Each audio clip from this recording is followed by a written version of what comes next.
ఒక్కసారి కొమ్మూరి గోల్డ్ కి కాల్ చేయండి. తాకట్లో ఉన్న మీ బంగారాన్ని విడిపించి మార్కెట్ ప్రైస్ కి వాళ్ళు కొనుక్కుని మిగతా డబ్బులు మీకు ఇచ్చేస్తారు. అందరికీ నమస్కారం.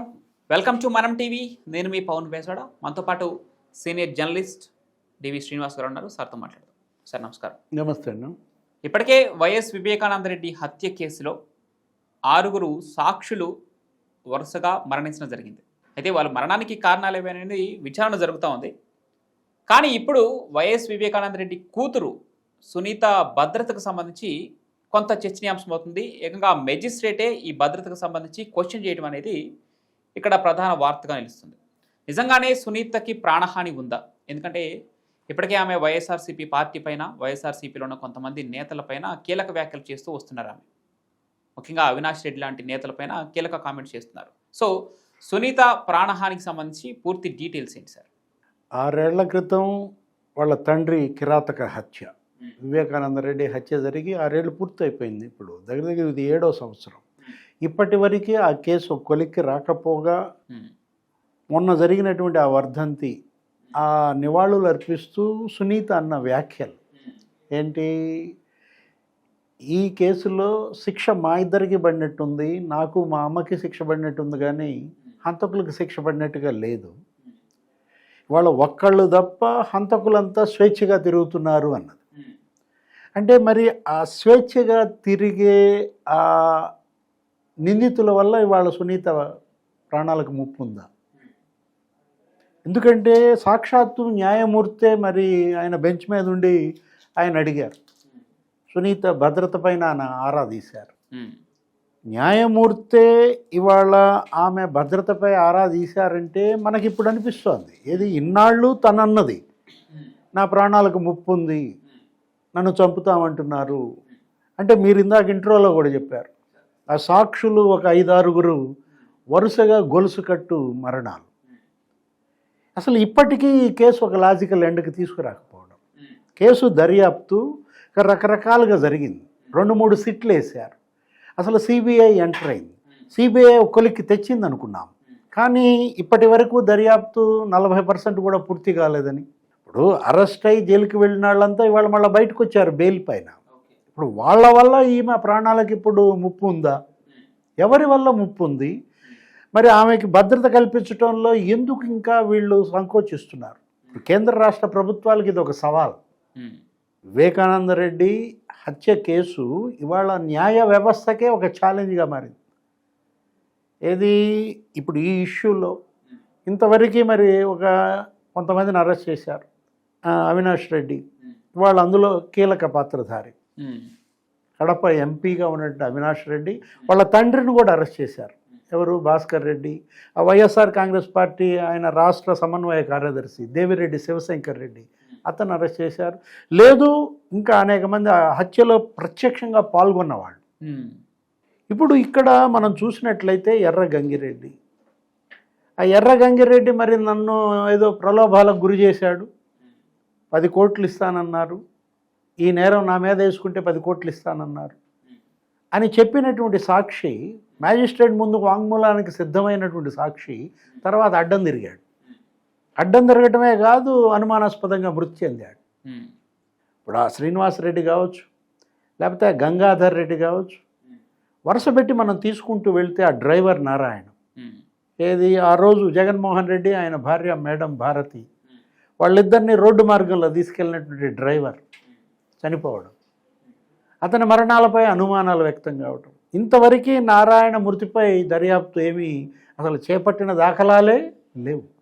సాక్షులు వరుసగా మనం తీసుకున్నట్లయితే 2019లో, 20లో, 21లో, 22లో, నిన్న లేటెస్ట్గా వాచ్మన్ రంగన్న మృతి, ఆ తర్వాత డాక్టర్ అభిషేక్ రెడ్డి మృతి, ఆయన ఎవరు భారతీ మేడం తండ్రి డాక్టర్ గంగిరెడ్డి మృతి కరోనాలో. ఆయన ఏంటి, ఆయన వృద్ధాప్యంలో ఉన్నారు, కరోనా, సరే అది ఇష్యూ కాదు. ఈ వరుస మరణాలు ఇక్కడ డాక్టర్ గంగిరెడ్డి మరణాన్ని కూడా ఎందుకు సందేహిస్తున్నారు ప్రజలు? ఆ రోజు మరి ఆ కిరాతక హత్యని గుండెపోటు అన్నారు. అలాంటి పరిస్థితుల్లో మృతదేహానికి కట్లు కట్టారు, రక్తం దుడిచారు. అదంతా హాస్పిటల్ స్టాఫ్, ఏ హాస్పిటల్ వాళ్ళు? గంగిరెడ్డి హాస్పిటల్ స్టాఫ్ అన్నారు. ఇక్కడ ఒకటి హత్యలో ప్రత్యక్షంగా పాల్గొన్న నేరగాళ్ళు, హత్య ఆధారాలు చెరిపేసిన నేరగాళ్ళు, లేకపోతే హంతకులను రక్షిస్తున్న నేరగాళ్ళు, 3-4 కోణాల్లో దీన్ని ఒక కొలిక్కి తీసుకురావాల్సినట్టు అవసరం. ఏది వీళ్ళు పాల్గొన్న వాళ్ళు కరుడుగట్టిన క్రిమినల్స్, దాన్ని గుండెపోటు అన్నారు. కాశీ మజిలీ కథలు అనేకం చెప్పారు.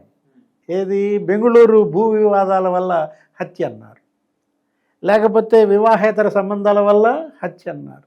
వీళ్ళందరికీ ఆయనకి అక్రమ సంబంధాలు అంటగట్టారు. అసలు ఆయన ఎవరో ఇంకొక పెళ్లి చేసుకున్నాడని, ఎవరో ముస్లిం మహిళ, ఒక కొడుకు, వాళ్ళిద్దరూ కూడా ఆ రోజు సీఎంఓలో జగన్మోహన్ రెడ్డి సీఎంగా ఉన్నప్పుడు రావడం, ఆయనతో ఆ పిల్లాడు కూడా మరి మాట్లాడటం, ఆ పిల్లాడితో జగన్మోహన్ రెడ్డి ఆడుకున్నట్టుగా ఫోటోలు వీడియోలు చూసాం. అంటే రకరకాలుగా దీన్ని కప్పెట్టాలని చూశారు. గుండెపోటు అనడం ఒక తప్పు. గుండెపోటు అని చెప్పినటువంటి విజయసాయిరెడ్డిని ఇంతవరకు ఈ కేసులో విచారించలేదు.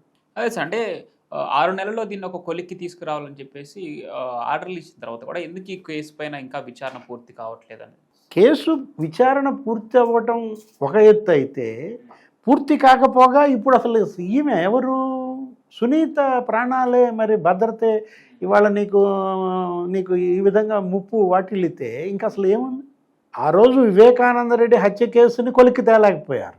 ఇప్పుడు ఆయన కుమార్తెకు కూడా రక్షణ కల్పించలేకపోతే ఎవరు దోషవుతారు? కేంద్ర రాష్ట్ర ప్రభుత్వాలు, న్యాయస్థానాలు, దర్యాప్తు సంస్థలు. ఇప్పుడు సిట్లు వేశారు. చంద్రబాబు ముఖ్యమంత్రిగా ఉన్నప్పుడు ఒక సిట్, జగన్మోహన్ రెడ్డి ముఖ్యమంత్రిగా ఉన్నప్పుడు ఇంకొక 2 సిట్లు.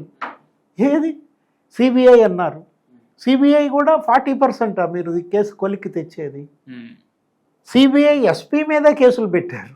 రామ్ సింగ్ ఏమైంది ఆ కేసు? మొన్న కూడా కృష్ణారెడ్డి వివేక పిఏని పిలిచారు, ఎంక్వైరీ చేశారు. ఏమైంది ఆ కేసు? అంటే ఏ అంశంలోనూ దర్యాప్తు వెళ్ళాల్సిన రీతిలో, వెళ్ళాల్సినంత వేగంగా వెళ్ళడం లేదనేది వాస్తవం. ఏ అదృశ్య శక్తులు పనిచేస్తున్నాయి? దర్యాప్తుకి ఎవరు అడ్డంకులు సృష్టిస్తున్నారు? ఇందులో సుపారీ అసలు ఫస్టే వచ్చింది మనకి, 40 కోట్లు ఏమో సుపారీ అన్నారు. ఏమైంది అది? ఇప్పుడు ఆ సుపారీ 40 కోట్లు యాక్చువల్గా ఎవరిస్తామన్నారు? ఇప్పుడు అవినాష్ రెడ్డి ఇస్తామన్నారా? భాస్కర్ రెడ్డి ఇస్తామన్నారా? ఆ రోజు అవినాష్ రెడ్డి అఫిడవిట్లో ఆయన ఆస్తి ఎంతని ఉంది? 18 కోట్లనో ఏమో ఇచ్చారు. అంటే 18 కోట్ల ఆస్తిపరుడు 40 కోట్లు సుపారీ ఇవ్వగలడా? అంటే ఎవరో ఒక అదృశ్య శక్తి ఈ హత్య వెనక పనిచేసింది వాస్తవం. ఈ డబ్బు ఆ 40 కోట్లు వాళ్లే సమకూరుస్తోంది వాస్తవం. ఇప్పుడు ఇష్యూ ఏంటి? అసలు అవినాష్ రెడ్డి మేడం భారతికి ఆ రోజు తెల్లారుజామున 2ంటికి ఫోన్ చేశాడన్నారు. భారతి పిఏ ఎవరైనా అతను నవీన్ పిలిచారా? మాట్లాడారా? ఆ ఫోన్ ఏంటో చూసారా? ఏది ఇప్పుడు మీరు సిబిఐ ఎందుకు ఈ విధంగా ఏ ఒత్తిళ్లకు లోనవుతోంది దర్యాప్తు సంస్థలు, ఏ విధంగా పనిచేస్తున్నాయి న్యాయస్థానాలు? ఇది కిరాతక హత్య. హత్యకు గురైన వ్యక్తి అసాధారణమైన నాయకుడు, ఒక ముఖ్యమంత్రి తమ్ముడు, ఇంకో ముఖ్యమంత్రికి బాబాయ్. ఆయన స్వయంగా మంత్రిగా చేశాడు, ఎమ్మెల్యేగా చేశాడు, ఎమ్మెల్సీగా చేశాడు, లోక్సభలో ఉన్నాడు. అలాంటి కేసే వీళ్ళు కొలిక్కి తేకపోతే ఓఎస్డి కృష్ణమోహన్ రెడ్డి, జగన్మోహన్ రెడ్డి పిఏ ఆ రోజు ఆయన ఫోన్లో మాట్లాడారని, కృష్ణమోహన్ రెడ్డి వేరే కేసులో అరెస్ట్ అయి ఉన్నట్టున్నాడు. ఏది ఆ లిక్కర్ మాఫియా కేసులో అరెస్ట్ అయి ఉన్నాడు. కృష్ణమోహన్ రెడ్డిని ఈ కేసులో ఇంతవరకు మాట్లాడారా? దస్తగిరి ఏమని చెప్పాడు? అసలు మరి ఆ రోజు హాస్పిటల్లో బ్యారక్లో అక్కడ జైల్లో నేను ఉన్నప్పుడు ఈ డాక్టర్ ఎవరు, ఈ శివశంకర్ రెడ్డి కొడుకు, అతను వచ్చి ఆ చైతన్య రెడ్డి అక్కడ మెడికల్ క్యాంప్ పెట్టడం, దస్తగిరి జైల్లోనే ఉన్నప్పుడు అతనేదో ఇతనికి ఏదో ప్రలోభాలకు గురి చేసినట్టు 20 కోట్లు ఇస్తానని లేదా చంపుతామని, అది వాస్తవమా కాదా? ఆ దిశగా అసలు దర్యాప్తు జరిగిందా? దాన్ని బీటెక్ రవి కూడా ధృవీకరించాడు. నేను పక్క సెల్లోనే ఉన్నాను, చైతన్య రెడ్డి అతనితో మాట్లాడటం వాస్తవం, ప్రత్యక్ష సాక్షిగా బీటెక్ రవి చెప్పిన పరిస్థితుల్లో.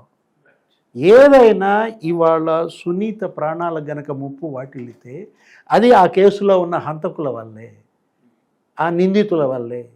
కాబట్టి ఆ నిందితుల కదలికలపై నిఘా వేయడం, ఆమెకు భద్రత కల్పించడం, ఈ కేసుని సత్వరమే ఒక లాజికల్ ఎండ్కి తీసుకొచ్చి దోషుల్ని కఠినంగా శిక్షించటం, లేకపోతే వ్యవస్థ మీద నమ్మకం పోతుంది. న్యాయ వ్యవస్థ మీద, దర్యాప్తు సంస్థల మీద ఇవాళ నమ్మకం సడలే అవకాశం ఉంది. వ్యవస్థ తనను తాను బతికించుకోవాలంటే, నిలబడాలంటే ఈ కేసుని ఇవాళ ఒక కొలిక్కి తేవాలి. Right, thank you so much. నమస్తే.